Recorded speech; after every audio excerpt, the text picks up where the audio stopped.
Alrighty, you guys. I just wanted to get that thumbnail out the way. So the point of today's video, as you can see by the title, is treat your life like a video game.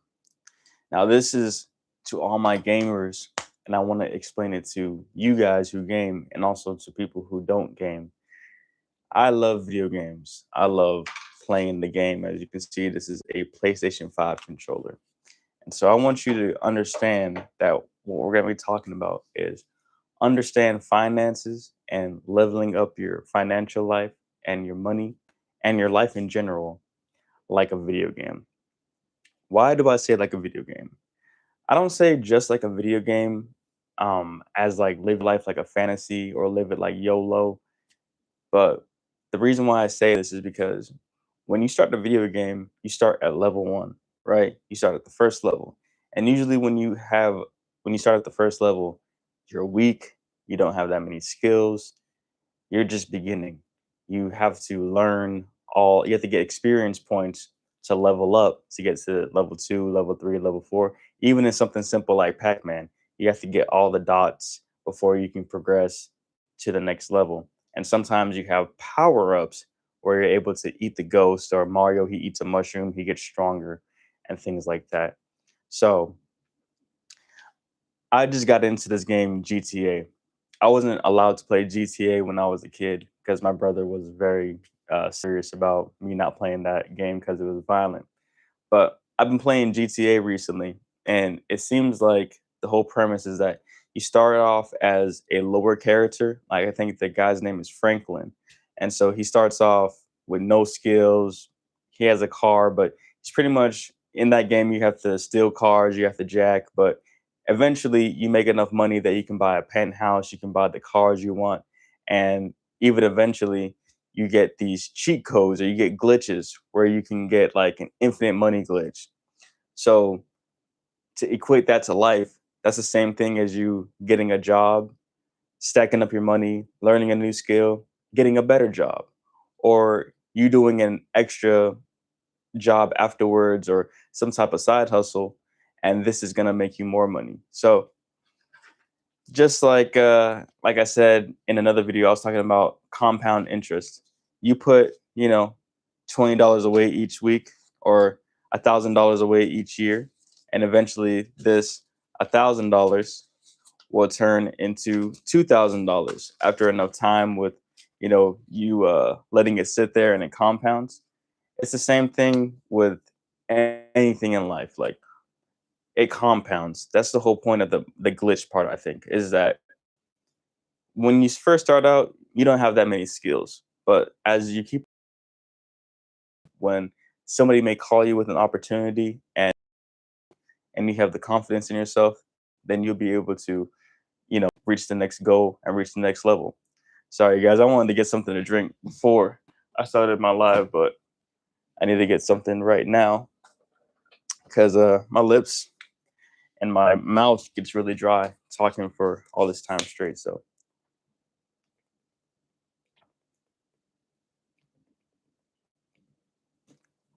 okay, that's good. So yeah, if you're coming into the live at whatever point, you may see that I have this little 365 counter right there. To me, that's also a form of me seeing myself level up. I treat my life like a video game so that way I can get to the next level. So for instance, I want to save 10K by the time this challenge is over, which is 3 months, which is 90 days. So I said it's gonna be like September something, September like 21st or something like that, because I had to start my 90-day challenge over. And that's the thing too. It's okay if you have to start over.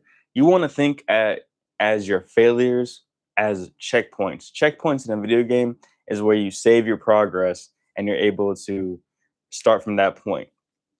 If you like are challenging a boss or you're challenging this one level that you just can't seem to get past, you may have to start over at that point. But when you get to that point, you make progress. Another example is like I was going to the gym consistently like every day from January to like early April.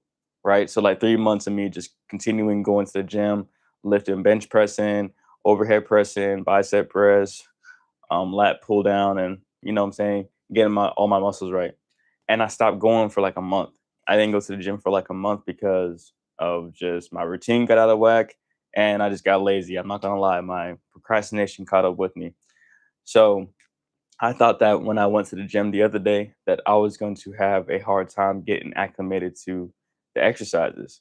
But I realized that I'm pretty much just as strong as I was like a few days before I stopped going to the gym. I thought I was gonna dramatically lose a lot of strength, but no, my body has muscle memory. It remembers how to lift the bar.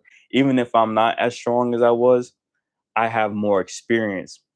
When I first came into the gym, I was too nervous to lift heavy because I was too nervous to hurt myself. I had to learn how to get my nervous system to navigate the bar. But after I worked out for about 2 or 3 months, I had built up some muscle memory. And so this is the same thing with making money or any type of skill that you want to do. Talking to women, building relationships, being more comfortable with talking to people, live speaking in front of a camera. These are all muscles that you build. At first, it's going to be awkward. At first, you may, for example, with live streaming or talking in front of people, you may trip over your words and it may be hard for you to communicate effectively. But after you've been doing it for a while, it becomes more second nature. Like for right now, I don't know what I'm going to say next, but I know that I'm going to say something else to keep the flow of the live better. Whereas before, I would say a lot, or I would try to pause and think about what I'm going to say. Now I just try to take a deep breath and just allow the words to flow out. Even if they don't make sense and even if it sounds like I'm rambling, I started learning to trust myself with how I present my speech. Even if I mess up, I'm going to keep going. So, same thing with saving 10K. The first goal is saving $1,000, or the first goal is saving $100. The first goal is really just a dollar. You have to gamify your life like that, where you make it into bite-sized pieces. Instead of trying to save $10,000, try to save 100 $100 bills. Is that 100? Yeah, because 10 $100 bills is 1,000. So 100 $100 bills. Is that right? Yeah, I'm pretty sure I'm doing my math right. But let's go ahead and just make sure the math is right. Sorry for the people who are watching the replay. So 1,000, sorry, 100 times 100. Yeah, that's 10,000.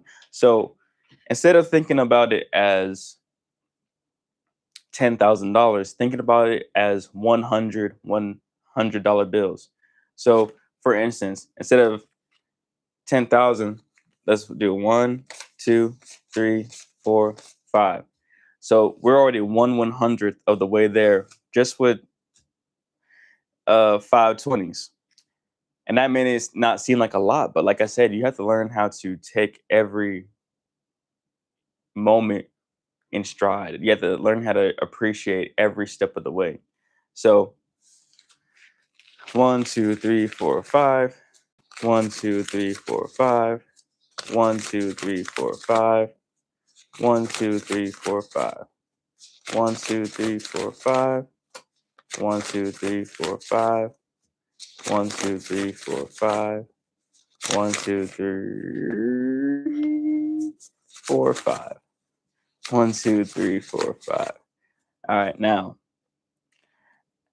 after let's just say you save $100 for 10 weeks, boom, you'll be at $1,000. So that's 100, 200, 300, 400, 500, 600, 700, 800, 900. 1, 2, 3, 4, 5, 1,000. So it may not seem like much to you, but at first you only started off at 1, 2, 3, 4, 5. You only started off with this, but then you ended up with this. And so the point is, you have to have baby steps. You have to understand that everything in life is going to have a learning curve. But once you master the learning curve, then you become more proficient.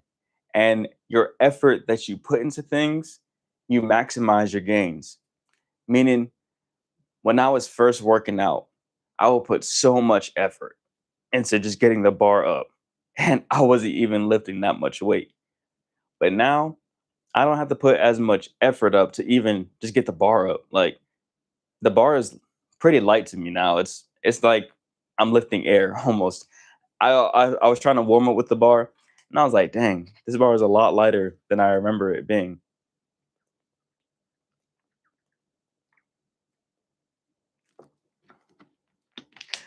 Same thing. It may seem hard to save that 1,000 at first, especially when you're living paycheck to paycheck. But that's a whole mindset in itself. I make a pretty decent wage, so it's easier for me to put more money away. But at the same time, even when I was making less money, I had my principal, and my principal was 10%. So no matter what, if I was making, let's say, $1,000 a week, I always put $100 away. And I did that to the point where I was able to save like 2,000 and so on and so forth. But I really didn't start getting good at saving until I got to this job. But now I know that because I'm so good at saving now, even if I went to a lower paying job, I wouldn't care. I would stick to my principle. Math is math.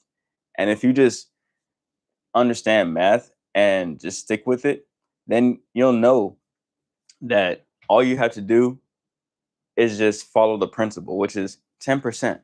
So if you make $100 a week, put $10 away. If you make $1,000 a week, put $100 away. If you make $200 a week, put $20 away. You know what I'm saying? So I'm gonna show you right now how to find 10% of anything. So just do 1,000 in your calculator, multiplied by 10, put the percentage equals 100. 1,000 times 10% equals 100. What you can also do is 1,000 times point 0.1. Point 0.1 is also 10%. Point 0.1 is 10% in the decimal form. So see, 1,000 times point 0.1 is 100. So what I like to do and what I think most people go by is they go by 20. They put 20% in savings, 20% in investing, and I forget the other one. 20% in bills. I forgot exactly what 20 is. But 20%. So if you were making $100 or $1,000, let's say, times point 0.2, it's $200 a week or a month or whatever. So most people, let's say most people make 2,000 a month, which is, let's divide that by 4 weeks. That's 500 a week divided by 40 hours. All right, so let's say most people are making $12 an hour, which is kind of crazy. I don't think most people are making $12 an hour anymore because I know the cost of living and just with everything's rising. So most people are making a lot more money than that. So you would just pretty much put that with whatever it is that you're doing. And you got to learn how to live within your budget. And I would say your budget needs to be at least you be able to put 10% away. And a lot of people think that 10% is not enough. And I used to think that too.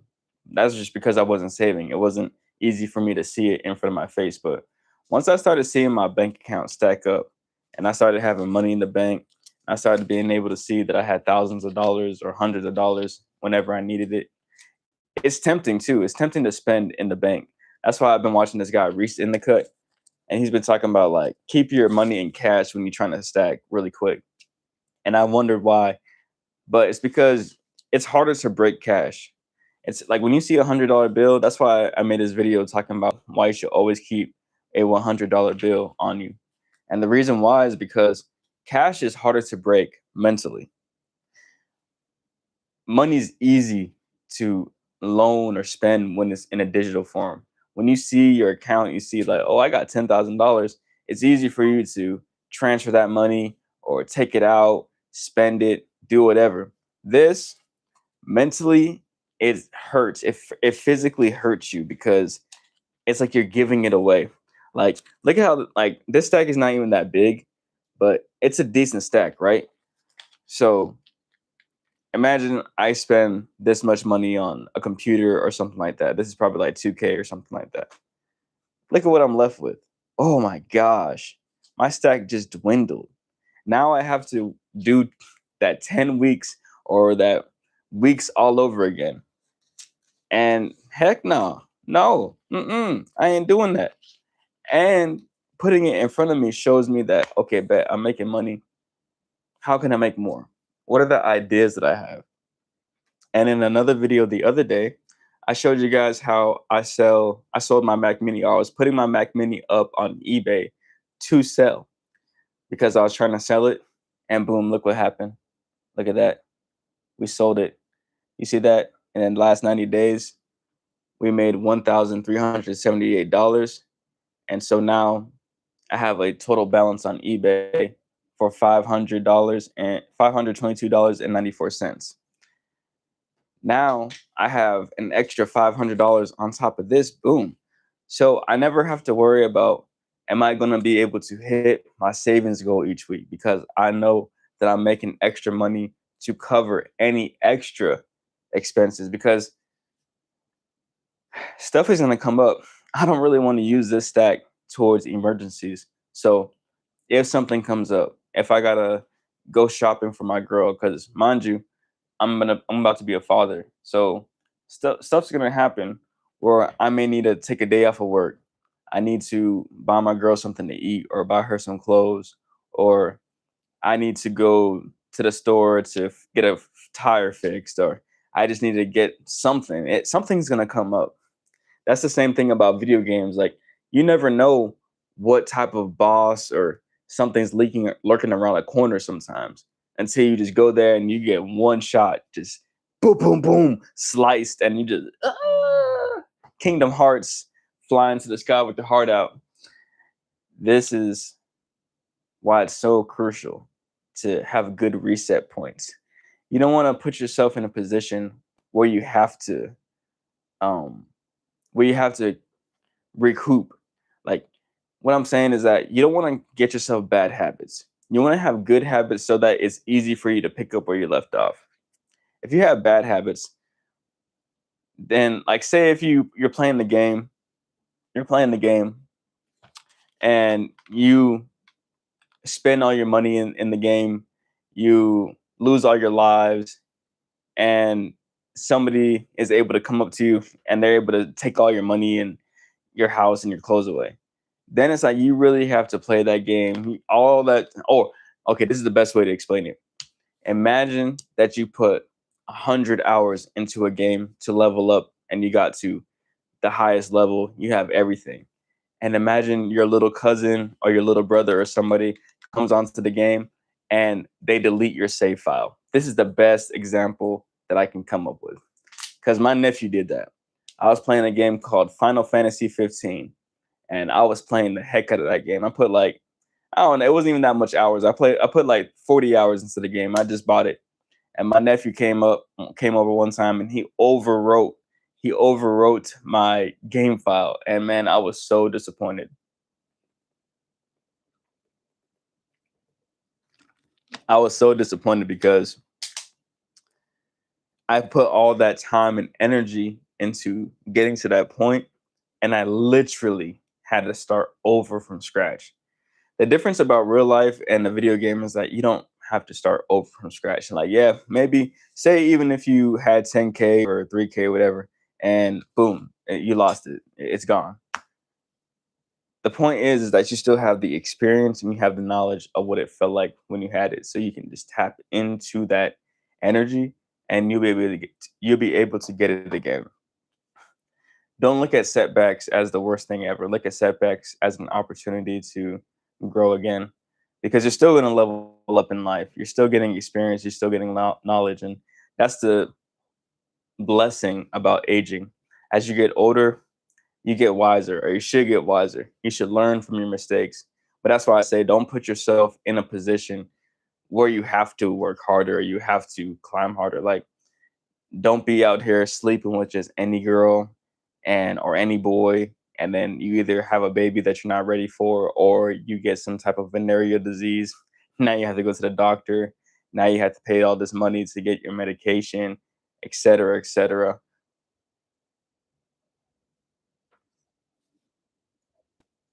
Oh wow, ChatGPT was going on in the background this whole time.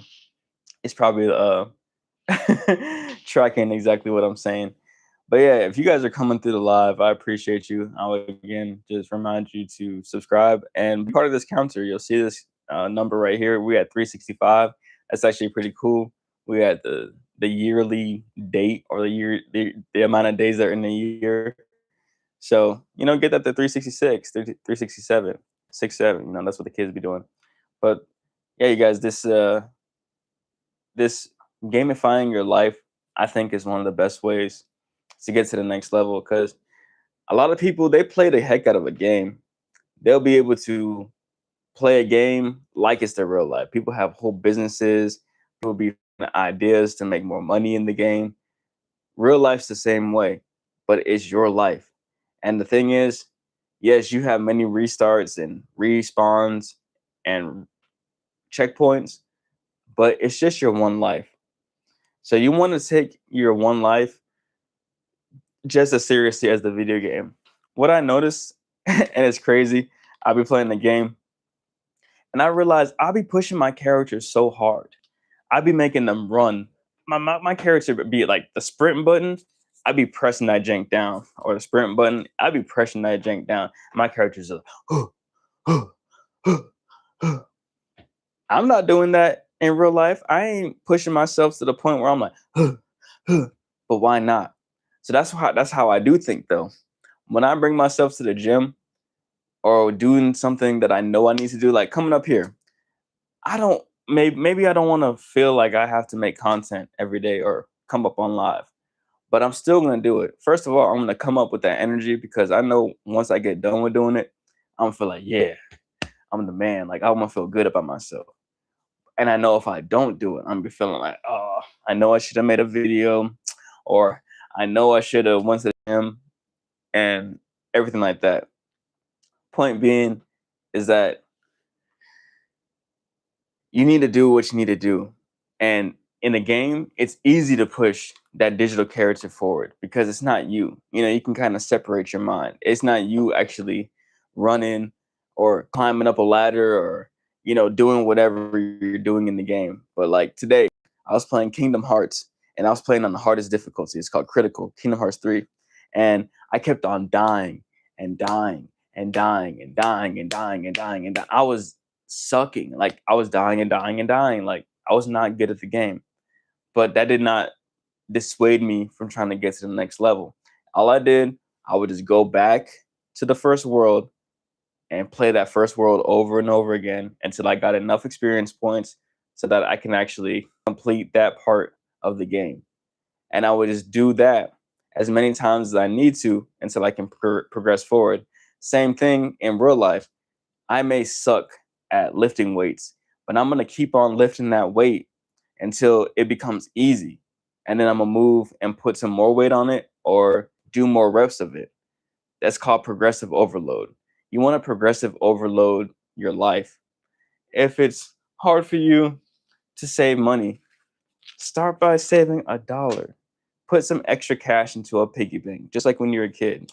If it's hard for you to save money, start with 10%. If you make $100 a week, put $10 away. If you make $1,000 a week, put $100 away. And it'll become easier as time goes on. And you'll carry that momentum. What you really want is momentum. because even like when I'm doing on here on YouTube, you guys are seeing me when I'm just starting out. I only have 365 subscribers.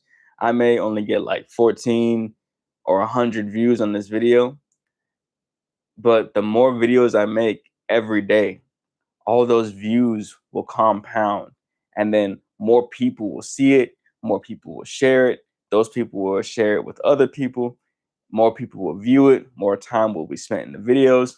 Eventually I'll get monetized, then YouTube will start reaching my video out more to more people, and then boom, I'll be in a whole different space. Like this number is just temporary.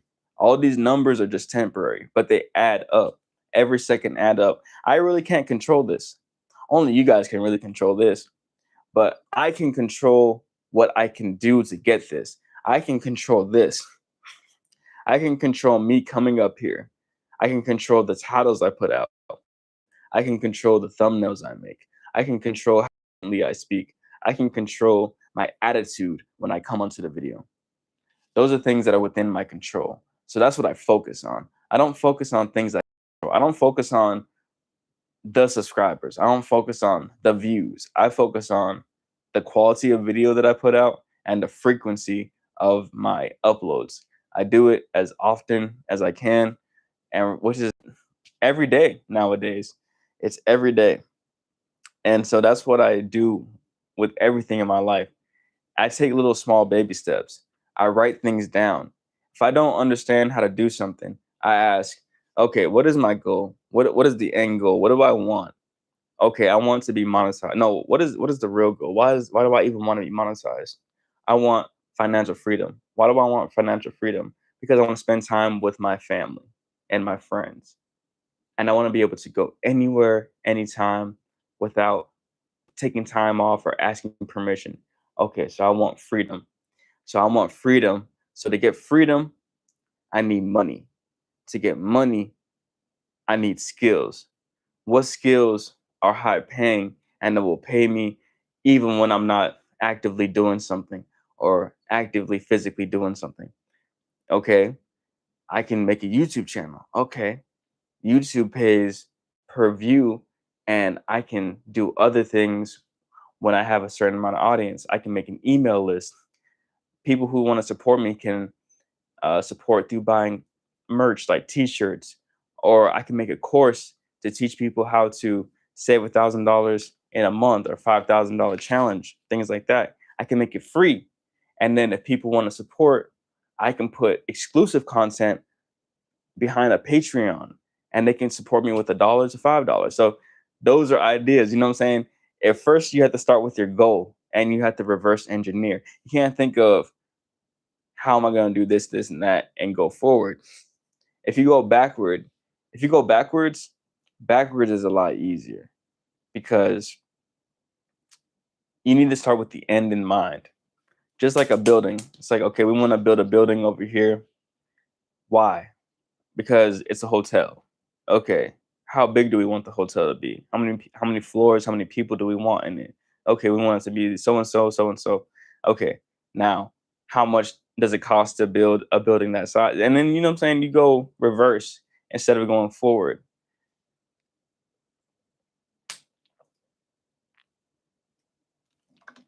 So you are like your ideal physique. All right, me.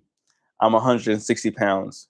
I think I would look really good at even at this weight, but let's say my ideal weight is 180. So my ideal weight is 180 lean. So what's it gonna take for me to get there? Consistently going to the gym, eating 2,000 to 2,500 calories a day. It's gonna take me getting enough sleep. It's gonna take me being in a good mood. So probably not drinking to the point that I'm drunk every night, smoking, things of that nature. So I have an idea. And that's pretty much what your objectives are in a video game. You have objectives, you have your goal, and it shows you what you have to do to get there along the way. But yeah, that's let's see. Am I even going live? Hopefully. Oh yeah, yeah. I'm gonna say, hopefully I'm going live. Yeah, it's been about 30 minutes, but yeah, you guys, that's all I have to say. Is that to get the bread, to get the money, you want to treat your life like a video game, and you want to start with baby steps. Start with levels. First, start with saving just $1, $10, $100. I say 10%, no matter what. That's my principle. That's not even my principle. That's God's principle. Let's bring up Malachi 3:10. Malachi 3:10. If you're still here and watching, I appreciate you because I know I know it takes a lot to stay with somebody, or you must like somebody a lot to actually watch their whole thing all the way through. It says, "Bring the whole tithe into the storehouse, that there may be food in my house. Test me in this, says the Lord Almighty, and see if I will not throw open the floodgates of heaven and pour out so much blessing that there will not be room enough to store it." So my mentor actually told me 10% to you, 10% or 10% to God, 10% to you, and then 10% to like your business. 10% to God, because you're having faith, you're having trust that God will take care of you no matter what. So when I say 10% to God, that's why they say, they pass a little cup around or the little hat around at church. I would say if you really want to follow this, find somebody that you are spiritually aligned with that is giving you the gospel or giving you some good information, and you can tithe by, giving them 10%, or you can just buy one of their products that they put out, and that could be 10%. Another way, or then the second part is just you put 10% in your bank account. That's why it says right here, it says, "Bring the whole tithe into the storehouse, that there may be food in my house." That's what God is saying. "Test me in this, says the Lord Almighty, and see if I will not throw open the floodgates of heaven and pour out so much blessing that there will not be room enough to store it." You need to put money into your storehouse. Your storehouse is basically your bank. You need to be able to see your progress, and that's how you level up to the next point. But yeah, you guys, I hope that you enjoyed this live.